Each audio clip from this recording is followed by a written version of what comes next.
शुभारंभ शुमार बिजली सी झनकार। मैं संतलाल यादव आप सभी लोगों का संचार श्रेणी में स्वागत करता हूं।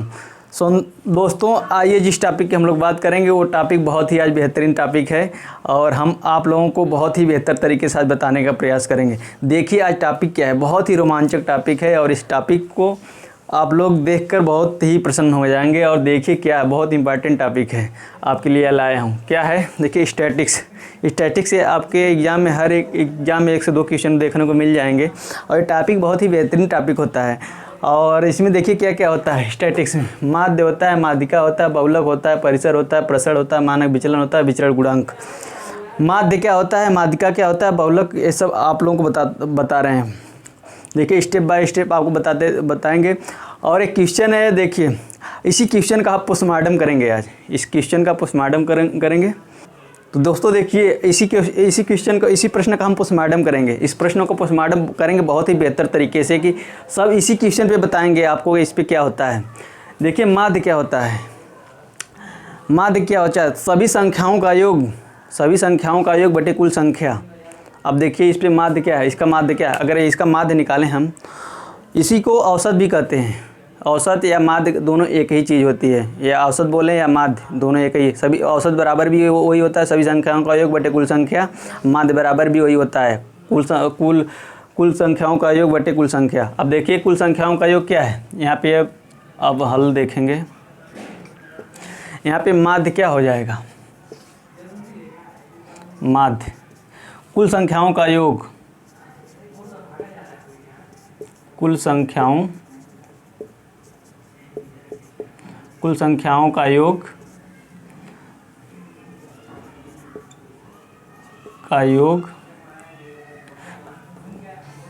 कुल संख्याओं का योग बटे कुल संख्या।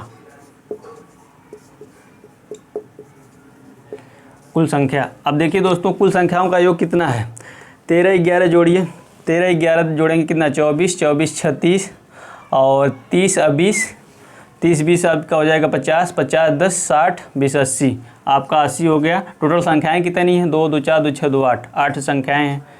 8 से भाग देंगे कितना आ जाएगा, 10। दोस्तों इसका औसत क्या है, औसत या माध्य कितना आ गया, 10 आ गया। जब इसका औसत या माध्य 10 हो गया तो अब देखिए अब आपको मालूम हो गया होगा कि औसत किसे कहते हैं या माध्य किसे कहते हैं। सभी संख्याओं का योग बटे कुल संख्या। हम औसत को माध्य या औसत देख लिए, अब देखेंगे माध्यिका। माध्यिका आपसे दोस्तों बताएं कि इसी क्वेश्चन का पोस्टमार्टम करेंगे। कोई क्वेश्चन नहीं, इसी क्वेश्चन का बहुत ही बेहतर तरीके से पोस्टमार्टम करेंगे। देखिए एक क्वेश्चन, देखिए आप लोग नोट कर लिए या स्क्रीनशॉट ले लीजिए। हम लोग इसी पे दूसरा क्वेश्चन, इसी पे हम अगला बता रहे हैं। माध्यिका किसे कहते हैं, माध्यिका क्या है। अब हमें माध्यिका ज्ञात करना है। क्या ज्ञात करना है, माध्यिका। हमें माध्यिका ज्ञात करना है। तो माध्यिका क्या होती है दोस्तों, यदि पदों की संख्या विषम हो, तो जितनी पदों की संख्या यदि विषम हो तो +1/2 कर लेते हैं, का मान ही उसका माध्यिका होती है। यदि पदों की संख्या विषम है, यदि पदों की संख्या सम हो तो n +1/2 और प्लस n +2/2 बटे 2 सभी का। यहाँ पे दोस्तों क्या है, पदों की संख्या क्या है, 2 2 4 2 6 2 8। पदों की संख्या क्या है, 8। तो सम है कि विषम है, सम है। तो सम है तो यदि पदों की संख्या यदि सम है तब माध्यिका क्या हो जाती है, 1/2 1/2 और n +1/2वां पद प्लस, और इसी में हो जाएगा n +2/2 वां पद। दोस्तों ये पदों की संख्या जब यदि भी सम है थी तब, चूंकि पदों की संख्या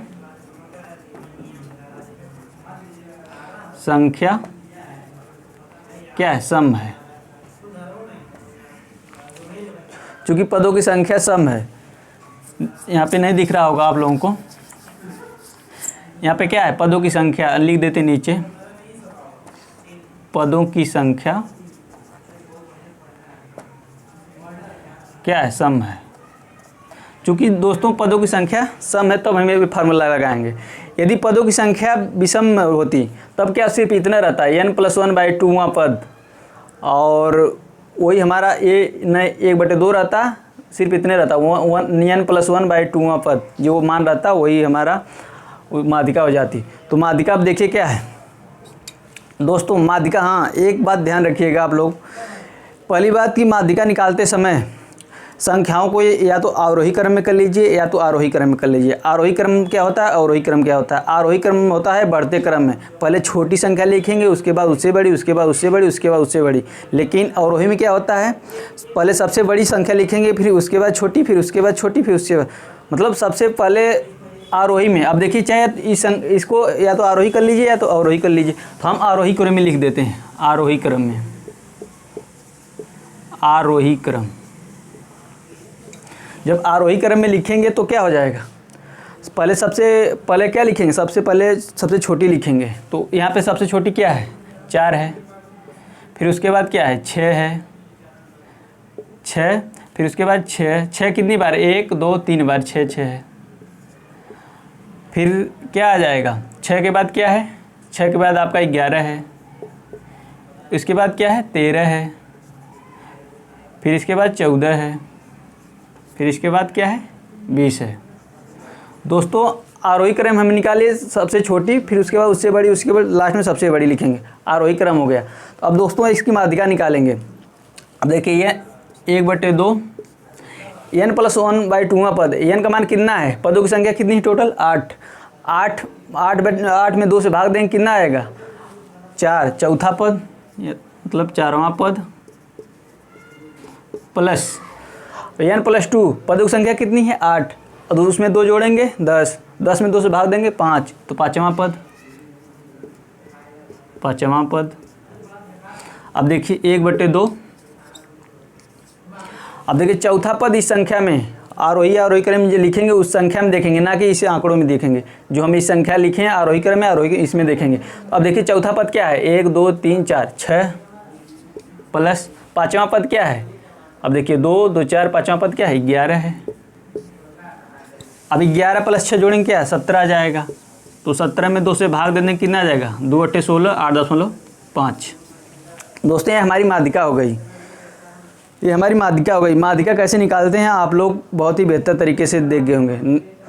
अब हमें क्या ज्ञात करना है, माध्यिका हम ज्ञात कर लिए, अब हम क्या करेंगे, बहुलक। बहुलक क्या होता है, अब इसको आप लोग स्क्रीनशॉट ले लीजिए या नोट कर लीजिए, और हम अब यहीं पे मिटाएंगे।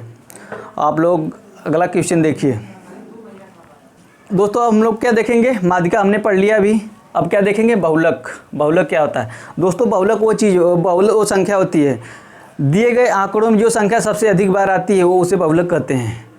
या कह दें इसको एक तरह से और कह दें, आपकी परिभाषा के लिए आप नोट भी कर सकते हैं, दिए गए आंकड़ों में जो संख्या, जिस संख्या की सबसे ज़्यादा बार पुनरावृत्ति होती है उसे हम बहुलक कहते हैं, या उसको बारंबारता भी कहते हैं एक तरह से, बारंबार जो बार बार आए जो संख्या। अब देखिए क्या यहाँ पे आंकड़ों में बहुलक क्या हो सकता है, इसका बहुलक अगर यदि पूछे, बहुलक, बहुलक तो बहुलक क्या हो जाएगा, सबसे ज़्यादा बार कौन सी संख्या आई है, देखिए यहाँ पे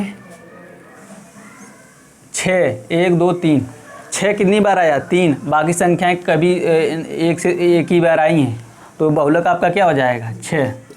दोस्तों जो संख्या सबसे ज़्यादा बार दिए गए आंकड़ों में आई हो वही हमारा बहुलक हो जाएगा। तो यहाँ पे बहुलक क्या हो जाएगा, 6।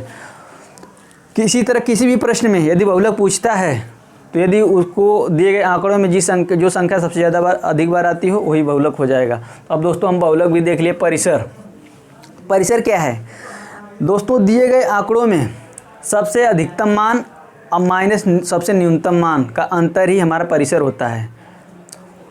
इसको एक तरह से सीमा भी बोलते हैं दोस्तों। ये एक प्रश्न में तो कभी कभी दे देता है एग्जाम में, रेंज भी दे देगा, इंग्लिश वर्ड है रेंज, रेंज माने परिसर होता है। सीमा दे देगा, सीमा क्या है, परिसर ही है। तो दोस्तों हम क्या पढ़ेंगे, अब देखेंगे हम लोग क्या, परिसर। तो परिसर क्या है, परिसर, परिसर या सीमा कह दीजिए। सीमा क्या है, बराबर क्या होता है, अधिकतम मान, अधिकतम मान, अधिकतम मान माइनस न्यूनतम मान। अधिकतम मान माइनस न्यूनतम मान, सबसे अधिक इस पर आंकड़ों में सबसे अधिक मान और सबसे छोटे मान का अंतर ही हमारा परिसर या सीमा या रेंज कहते हैं। तो इसका सबसे अधिक मान क्या है यहाँ पे 20, तो 20। सबसे न्यूनतम मान क्या है यहाँ पे देखिए 4 है, -4, तो इसका क्या परिसर हो जाएगा। 20 में से 4 घटाएंगे कितना आ जाएगा 16। तो हमारे यहाँ पे परिसर या सीमा क्या हो गई 16 हो गई। तो दोस्तों इसी तरह कहीं भी दिया जाए प्रश्न में, तो यदि परिसर पूछा जाए तो सबसे अधिकतम मान और सबसे न्यूनतम मान का अंतर ही हमारे परिसर या सीमा रेंज जो भी कहिए वो हो जाएगा, तीनों में से जो भी पूछे। तो दोस्तों हम परिसर भी देख लिए, अब प्रसरण देखेंगे। प्रसरण कैसे निकालते हैं, प्रसरण कैसे निकालते हैं दोस्तों। मज़ा आ रहा है ना, मुझे मालूम है आप लोगों को बहुत ही मज़ा आ रहा है, क्योंकि एक ही क्वेश्चन का हम पोस्टमार्टम कर रहे हैं। अब पोस्टमार्टम की रिपोर्ट जब आएगी आप लोगों को बहुत ही बेहतर तरीके लगेगा। अब देखिए प्रसरण क्या होता है। प्रसरण निकालने के लिए दोस्तों, प्रसरण निकालने के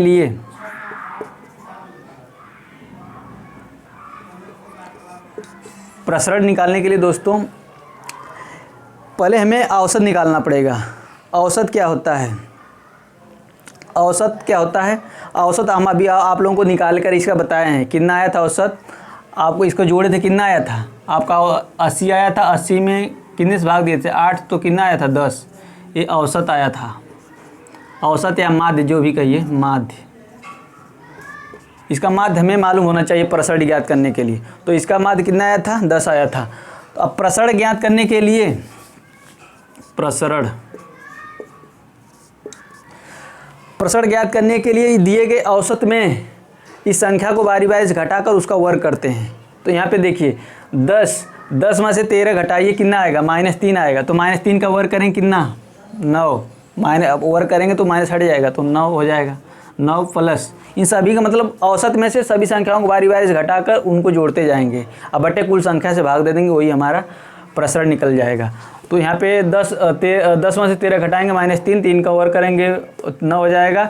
11 में से 10 में से 11 घटाएंगे 1 आ जाएगा, 1 का वर्ग करेंगे 1।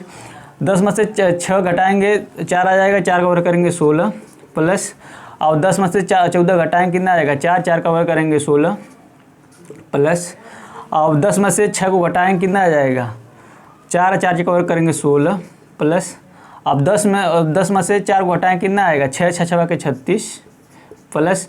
10 में से 6 को घटाएंगे कितना आएगा 4, 4 का वर्ग करेंगे 16 प्लस।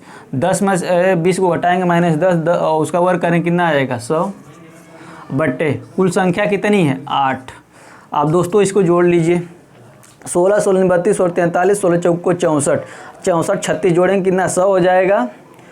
16 32 और 43 और चौको 64, 64 36 जोड़ेंगे 100 और 100 200 और ये 10 हो जाएगा। तो कितना हो गया 210। और 210 में 8 से भाग दे दीजिए, 8 से भाग देंगे कितना आ जाएगा 8 दूनी 16, 8 दूनी 16 कितना बच गया 5 और ये 50 हो जाएगा। 8 पे 40, 8 छक 48 और बच जाएगा आपका 2, 8 दूनी 2 बच जाएगा।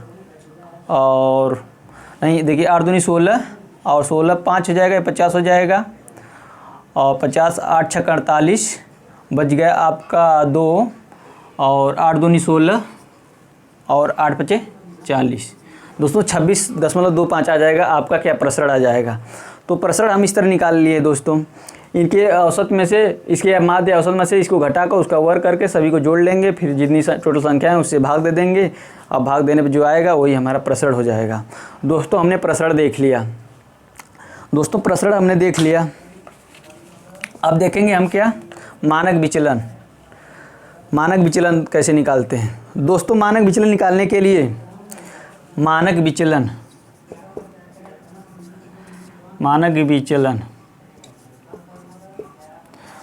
विचलन बराबर होता है अंडर रूट प्रसरण। एक मार्क लगा लेते हैं, इसका मान हमेशा पॉजिटिव होता है, इसका मान हमेशा पॉजिटिव होता है, कभी भी निगेटिव नहीं होता है। ऑप्शन में दे देगा। अब जैसे यहाँ पे मानक विचलन है, हमको क्या हो जाएगा प्रसरण का मान हमें ज्ञात कर लिया क्या 26.25, तो अंडर रूट 26.25 ये हमारा प्रसरण हो गया, मानक विचलन हो गया। सॉरी दोस्तों मानक विचलन हो गया। लेकिन यदि मान लीजिए इसका मान प्रसरण का मान 144 दे देता, 144 प्रसरण दे देता। तो यहाँ पे मानक विचलन तब क्या हो जाता, तब मानक अगर यदि हम प्रसरण 144 आ जाता तो अंडर रूट 144, अब इसको रूट से बाहर करेंगे तो क्या आ जाएगा 12। दोस्तों ये ध्यान देखिएगा, हमने आपसे बोला है कि कभी भी प्लस माइनस नहीं होगा। यहाँ कभी ऑप्शन में दे देता है आपको बहलाने के लिए भी, प्लस माइनस दोनों लाकर ऑप्शन दे देगा, लेकिन आप यहाँ पे क्या हमेशा प्लस लेंगे, हमेशा प्लस लेंगे, इसलिए 12 को टिक कीजिएगा। तो अब देखिए दोस्तों विचरण गुणांक क्या होता है। दोस्तों हम लोग देखेंगे क्या विचरण, हमारा लास्ट टॉपिक क्या बचा है, विचरण गुणांक बचा है। तो अब विचरण गुणांक क्या होता है, यदि दे दे किसी आंकड़े का मानक विचलन 10 तथा माध्य 20 हो तो उसका विचरण गुणांक क्या होता है। तो विचरण गुणांक दोस्तों, विचरण गुणांक बराबर, इस फार्मूले को याद रख लीजिएगा, विचरण गुणांक बराबर क्या होता है, विचरण गुणांक बराबर होता है मानक विचलन बटे माध्य गुणे 100। तो दोस्तों यहाँ पे मानक विचलन कितना है 10 और माध्य कितना है 20 गुणे 100। तो 20 बचे 100, 5 और 5 10 50। तो दोस्तों 50 देखिए परसेंटेज में, हमेशा विचरण गुणांक परसेंटेज में दर्शाते हैं। तो यहाँ पे क्योंकि यहाँ 100 से हम गुणा की, तो यहाँ 50% विचरण गुणांक हो जाएगा। दोस्तों यदि एक बहुलक, एक फार्मूला देख लीजिए, बहुलक आपको काम करेगा। बहुलक बराबर